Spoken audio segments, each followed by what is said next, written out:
Let's talk some of these Super Bowl player specials. I'd like to start with the MVP market. And look, a disclaimer. I know the Super Bowl MVP has largely become a quarterback's award. Quarterbacks have won the award in 6 of the past 8 years. So if you want to throw some money at Tom Brady at 156 or whatever he's at now, be my guest. As for me, I think there's a couple of guys further down the market I'm going to take a chance on. A couple of long odds guys who I think offer some nice value. Let's go ahead and go through them now quickly. Why don't we start with Eagles receiver Alshon Jeffery. Betsafe currently has him at 34-1 to be named MVP. I think that is a good price for Jeffery. Look, I know for him to win the award, the Eagles would have to win the game and Nick Foles would have to have a less than stellar performance. But that could happen. The Eagles could win and Foles might turn the ball over a time or two. And if that does happen, Jeffery would be well positioned to win the award. He is the Eagles' go-to wideout, and Foles has been feeding him the ball here lately. Jeffery caught 5 passes for 85 yards and 2 touchdowns in the NFC Championship game. He now has 9 catches for 146 yards in Philly's 2 playoff wins. And you'd think the Pats here are going to try to take away the run. I think the Pats' strategy on defense is going to be to really crowd the line of scrimmage, try to limit Jay Ajayi and LeGarrette Blount, and try to force Nick Foles to beat them with his arm. And if that is going to be the Pats' strategy, well, Alshon Jeffery might be set up for a big game. He is a big physical wideout. The Patriots don't really have any corners who can handle him. He'll probably be going up against Stephon Gilmore, who's his college teammate at South Carolina, so he knows Gilmore very well. Like I said, I know a couple of things have to happen here for Jeffery to be a candidate. The Eagles have to win the game, and Foles can't be great. But if those two things happen, and I think those two things are very possible, Jeffery might be the guy. Definitely worth a bet at 34-1. What about LeGarrette Blount, Eagles running back, currently priced at 50-1 in the MVP market? Now look, I know Blount has ceded some carries to Jay Ajayi here lately, but he still handles all the short yardage work, most of it anyway. He scored touchdowns in both of Philly's playoff wins. And throughout the regular season, he was a major part of this Eagles offense. In 7 of the final 8 regular season games, Blount received double-digit carries.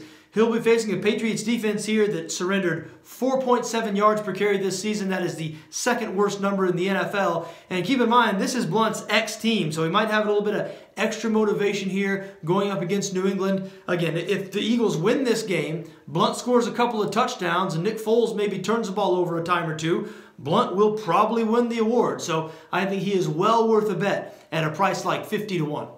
Moving on now to Rex Burkhead, New England running back, anytime touchdown score at 275. You know, Burkhead's sort of been a forgotten man here lately as he's recovered from that minor knee injury, but he was back on the field against Jacksonville in the AFC Championship game, and when he's been out there for the most part this season, he has been a major part of the Patriots attack. Very versatile guy, excellent receiver out of the backfield. He scored touchdowns in each of the last 4 regular season games that he appeared in. And you know what? The Eagles have been susceptible this season to pass-catching running backs.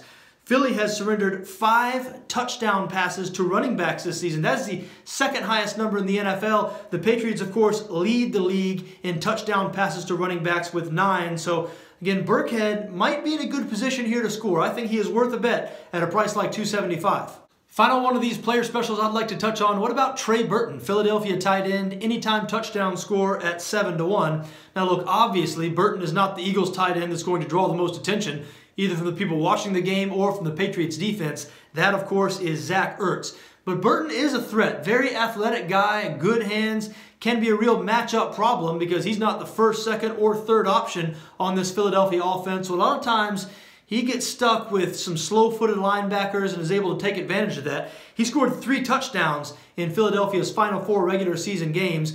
And even though he was only targeted twice in the NFC Championship game, I have a feeling he might get some more use in this one. Opposing teams have been using the tight end position to attack the New England defense frequently lately. The Pats have surrendered 16 catches and 192 yards to the tight end position in their last 4 ball games. And again, Burton is the type of guy that use him a lot in the red zone. He creates mismatches. I wouldn't be surprised at all if he finds the end zone here. I think he is worth a bet at a price like 7-1.